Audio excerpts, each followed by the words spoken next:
Shoutout sa lahat. Ito, interviewin natin si Chief. Nagawa niya na yung amplifier niya. Anong problema nito, sir? Sir, nung una, ano yan, nawawala-wala yung tunog, sir. Nawawala-wala? Bakit? Pagka sa nawala ng tunog yan. Then, anong Kaya nangyari? nung connect ko na yung ano, yung sa may board niya, nakita ko dun pala sa visual inspection pa lang, may mga kinalawang na, mga resistor. Puro kalawang siya. Puro kalawang. Tapos, So, ginawa ko, pinalitan ko muna lahat yun, bago.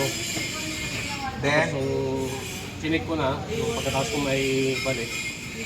So, hindi pa rin umandar. mm, So, chinik ko yung ibang ano, mga, eto, yung sa output transistor.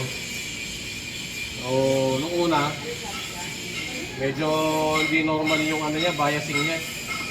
tapos, Nung kinalas ko mismo, nung chinek ko na, nag-normal naman yung ano niya. Wala naman leak, bakit isang output transistor. okay lahat ng output. Okay lahat. Tapos nung nilagay ko na ulit, tapos voltaya ko, chinek ko yung voltaya. Lahat. Nasa 0.3 lang, 0.3, 0.4. Bias niya. Okay, bias ayos. niya. So, okay na. Okay na siya ngayon. Okay na siya ngayon, sir.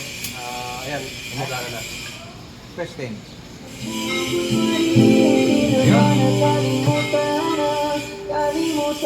Ayos na.